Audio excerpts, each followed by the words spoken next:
Alors bonjour à tous les amis, j'espère que vous allez bien. Voilà. Alors dans cette vidéo, comme je l'ai dit tout à l'heure, nous allons vous montrer comment vous devez soumettre votre dossier de candidature au sein de l'Université catholique de Louvain. Alors là, c'est la page d'accueil de l'université. Donc vous pouvez tous aller sur Google et taper juste Université catholique de Louvain. Vous allez arriver sur cette page. Alors vous allez arriver, descendre, choisir. Il y a faculté, institut, campus et inscription. On va choisir inscription.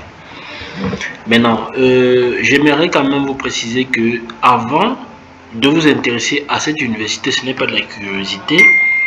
C'est parce que vous savez que vous avez votre formation au sein de cet établissement ou alors dans une faculté de cet établissement et aussi que vous respectez les critères d'admission de l'université ou de la formation en question dans la faculté. Donc, avant de vous engager vers soumettre le dossier vers une université, pas seulement celle-ci, vérifiez d'abord que vous respectez les conditions d'admission. Alors, une fois que on a choisi inscription, on va plus bas. Vous voyez ici, on dit préparer votre inscription. C'est-à-dire, quelles sont les informations à prendre en compte avant de soumettre votre candidature. La documentation, les conditions à retenir, est-ce qu'il y a votre formation. Tout ça, vous devez d'abord traiter avant d'introduire votre demande. Ensuite, il y a introduire votre demande en ligne. Suivez votre dossier d'inscription. Ça, c'est bien sûr lorsque le dossier a déjà été validé par l'établissement. Donc, ce qui nous intéresse, c'est postuler en ligne. Allons choisir introduire votre demande en ligne. On va plus bas. On va sur inscription en ligne et on choisit demande en ligne. Allez, on clique là. Une fois qu'on a cliqué, on arrive sur cette page. Maintenant, vous avez la possibilité, pour ceux qui ont déjà eu à créer un compte à travers l'Université catholique, qui ont essayé peut-être la procédure l'année dernière et ça n'a pas marché, de juste vous connecter avec ce compte-là et repostuler. Ou alors, si vous êtes tout nouveau dans la procédure et dont la vidéo concerne, vous devez créer un compte, c'est-à-dire vous n'en avez pas encore. Donc, vous devez créer un compte. Vous choisissez, vous n'avez pas encore de compte. Quand on clique dessus, on va vous demander de renseigner votre identification et ces autres informations. Alors, vous mettez votre prénom ou vos prénoms, commençant par la première lettre en majuscule. Votre nom ou vos noms, commençant toujours par la lettre majuscule. Votre date de naissance, année, jour, mois. Information d'authentification, votre adresse email valide. Ensuite, vous mettez votre mot de passe que vous allez créer pour pouvoir vous connecter sur la plateforme de l'université. Et j'aimerais préciser que vous devez noter ce mot de passe associé à votre adresse mail de manière discrète. Parce que vous ne venez pas créer un compte avec un mot de passe et vous dites que j'ai oublié le mot de passe, je ne sais plus, je l'ai mentionné. Vous devez créer ce mot de passe, mettre le mot de passe dans votre téléphone, dans votre bloc-notes, enregistrer partout où vous ne pourrez pas l'oublier. Une fois que vous avez rempli les données d'authentification, vous écrivez ce code CAPTCHA ici.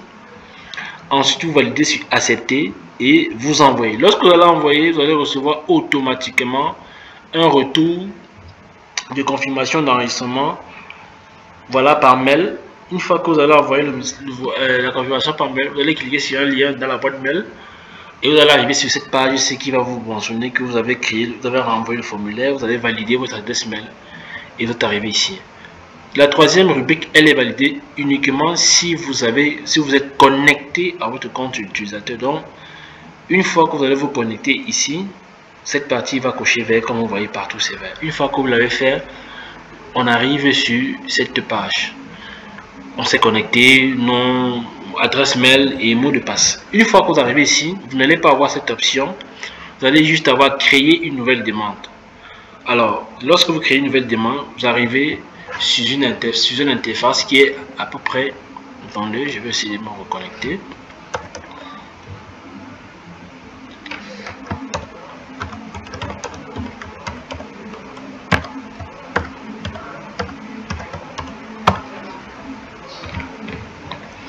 Alors, on va se reconnecter. Voilà, on va cliquer sur modifier. Pourquoi? Parce qu'on a déjà eu à créer. Donc, on va juste pouvoir compléter. Donc, lorsque vous l'avez fait, la première des choses, c'est information personnelle que vous avez. Ne tenez pas compte de toutes les informations qui ont déjà été choisies ou prises en compte. Donc, lorsque vous avez votre compte, il est vierge, il ne contient aucune information.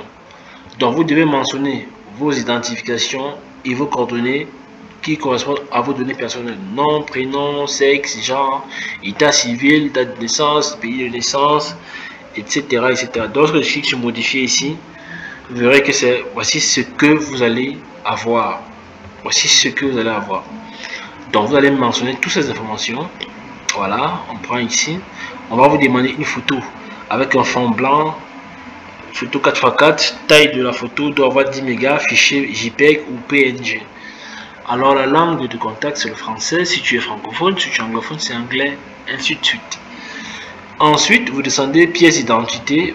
Vous n'avez pas de registre national de Belgique parce que vous n'avez jamais été en Belgique, vous n'avez pas de nationalité bien sûr.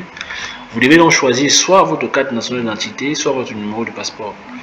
Et si vous choisissez l'un des deux, vous devez donner le numéro de la pièce d'identité et joindre le dossier, le fichier.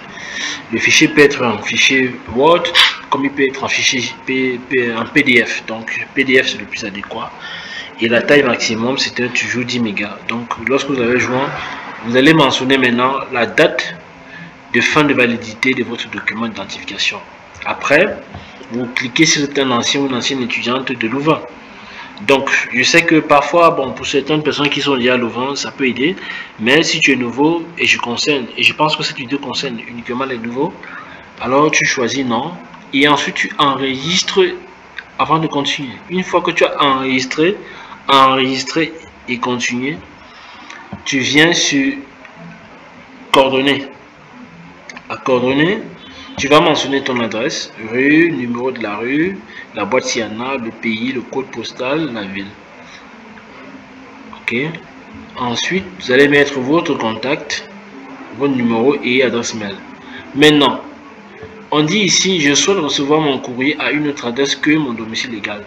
Ceci concerne ceux qui ont un correspondant ou alors une personne de contact à l'étranger, que ce soit en Belgique, que ce soit en France, en Allemagne, mais bref, dans l'Union européenne. Et à quoi est-ce que ça sert? Ça permet à ce que si l'établissement doit vous transmettre votre lettre physique d'admission, que ça parte à l'adresse de cette personne et afin que la personne puisse vous transmettre cela au pays facilement par DHL, sans faire de publicité. Voilà donc. Et pour pouvoir le faire, après que vous avez mentionné vos informations, vous devez communiquer les informations ou l'adresse de cette personne, la rue de la personne, le numéro, la boîte, le pays et le code postal et la ville. Voilà. Ensuite, vous mentionnez vos informations. Une fois que vous avez fait, vous enregistrez avant de continuer vers le choix de la formation. Alors, une fois sur la rubrique de choix de la formation, ici, dans le cas d'espèce, on a déjà choisi un master en administration publique à finalité spécialisée dans le campus de Louvain-la-Neuve.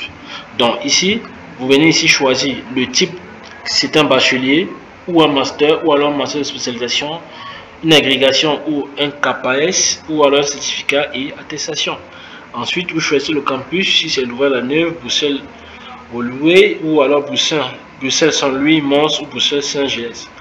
Donc, vous devez choisir le campus, ensuite choisir la formation adéquate. Là, vous devez choisir une formation qui correspond bien sûr au programme de master ou alors master de spécialisation. Dans le cas déçu de celui qui a choisi pour un programme de master ou un master de spécialisation. Pour les bacheliers, c'est totalement différent. Vous choisissez toujours le programme, ensuite vous choisissez le campus et après vous choisissez la formation. Donc, après, vous devez choisir le profil particulier. Vous êtes en double diplomation, non ou oui. Oui, dans le cadre où, si vous êtes dans une école en Afrique, ou au Cameroun, ou en Côte d'Ivoire, ou au Togo, et que à la fin de votre formation, l'établissement va vous délivrer un diplôme par exemple camerounais et aussi peut-être français ou alors belge. Ça, c'est les diplômes à co-diplomation. Ce sont les diplômes à double diplomation. Ou alors, vous êtes pas. Je sais qu'il y a beaucoup d'établissements qui le font déjà. Il y a une école par exemple au Maroc, on a eu la possibilité, avec laquelle on travaille, pour ceux qui souhaitent étudier au Maroc bien sûr. Cet établissement propose des diplômes à double diplomation, c'est-à-dire que le diplôme est marocain et français. Donc dans ce cadre-là, vous êtes dans les doubles diplomations. Donc ça ne veut pas dire que vous êtes dans une université privée et l'université parrainée par l'université d'État. Non, ça c'est pas ça. On dit votre diplôme doit être par deux États qui ont une coopération du point de vue académique. Donc voilà pourquoi est-ce que voilà ce qu'on appelle co-diplomation. Et après il y a des explications aussi qui donnent un peu plus d'éclaircissement concernant cela. La double diplomation concerne une formation conjointe entre deux universités qui débouchera sur l'obtention de 2 diplômes distincts fournis par chaque université signataire. Voilà. Donc bénéficier aussi d'une bourse internationale, non. Vous êtes bourse Erasmus, non, toujours. Enregistrer avant de continuer. Une fois que vous avez choisi la formation et tout, parcours antérieur. Alors, sur parcours antérieur, vous devez mentionner votre date d'obtention de votre diplôme de baccalauréat. Vous mettez oui. Si vous êtes non, non. Si c'est en cours, vous mettez en cours. Ou alors, si vous avez déjà obtenu, vous mettez ici la date de l'obtention de votre diplôme. Sachez que vous allez mettre, par exemple, aussi 2019 à 2020, la date d'obtention. Ça veut dire que j'ai le bac en 2020. Vous devez toutes les années de 2020 jusqu'en 2024 ou 2025 l'année de soumission d'admission pour pouvoir justifier toutes les années blanches. Vous devez justifier à toutes ces années là des justificatifs en rapport avec votre formation. Après ça, il y a la partie CV curriculum. Cette partie concerne bien sûr vos formations académiques ou alors les formations professionnelles ou non académiques et certaines spécificités comme par exemple ici le CV détaillé, daté et signé. Bon, on va continuer vers les formations. Voilà, on disait tout à l'heure qu'une fois que vous avez rempli toutes ces informations, n'oubliez pas surtout de les enregistrer avant de continuer. Comprenez, donc vous devez renseigner toutes les formations académiques ou s'il y en a des formations professionnelles, vous devez les mentionner. Vous voyez par exemple ici, pour les formations, les activités non académiques, c'est-à-dire si vous avez une formation professionnelle ou vous avez fait un stage, une activité en rapport avec vos études antérieures, précisément, vous devez les mentionner. Par exemple, ici on dit toute activité professionnelle ou privée que vous avez réalisée précédemment. Exemple, travail, chômage, volontariat, stage, recherche d'emploi, année sabbatique. Vous pouvez également indiquer vos formations non académiques, cours de langue, cours isolés, certificats, formation courte. Et sachez que si vous mentionnez toutes ces informations, vous devez avoir des justificatifs associés à cela. Donc, tenez compte de tout ça. Alors, les spécificités, par exemple, on demande si votre CV détaillé, daté et signé. Donc, vous devez avoir un CV. Et dans le cadre de vos demandes d'admission, vous devez avoir un CV modèle étudiant, tel que demandé par les établissements, qui vont vous permettre de pouvoir postuler à travers des universités, des programmes et tout. Donc, voilà. Et vous voyez, quand on fait un CV étudiant, vous devez savoir que les informations à savoir, c'est votre CV doit contenir 5 informations, 5 rubriques. La première, ce sont vos informations personnelles. Ensuite, vos compétences. Après, votre formation, vos formations professionnelles que vous mettez en avant. Pourquoi? Parce que vous devez quand même qu'on constate que vous avez eu une expérience professionnelle à côté de vos études, pour ceux qui en ont bien sûr. Après, votre formation académique ou vos études, c'est-à-dire vous mettez tous les diplômes que vous avez obtenus par ordre croissant. Et enfin, vous mettez vos divers ou vos centres d'intérêt. Ce qui prouve que vous n'avez pas que fait que des études, vous avez des plaisirs, des passions, vous faites d'autres choses, des activités para-académiques ou parascolaires qui prouvent que vous avez des compétences ou des atouts diversifiés et que vous ne faites pas que les études. Donc voilà un peu pourquoi ces informations aussi sont demandées. Donc une fois que vous avez rempli tout ça, vous devez les enregistrer avant de continuer. Donc dans une autre vidéo, peut-être on va prendre le temps de remplir tout ça, d'expliquer davantage, mais je pense quand même que cette vidéo a pour objectif de vous donner les plus importants, parce que même si je renseigne des informations là, ça ne sert pas les informations de X ou Y ici. Donc il faudrait peut-être qu'on ait le profil d'une personne et ça sera plus facile. Donc après, il y a les informations complémentaires. Les informations complémentaires ici, ensemble ici, est-ce que vous avez une demande d'allocation d'études? Je pense que pour une première fois, vous dites non, vous n'avez jamais étudié en France ou en Belgique. Êtes-vous de l'enfant d'un membre du personnel Louvain? Non. en soi, ce n'est pas un avantage, donc ça ne sert à rien de le mettre. Alors ici à la fin, je vais mettre on dit assimilation, sélectionnez la première situation d'assimilation qui vous correspond. J'ai l'autorisation, bachelati, patata, bon.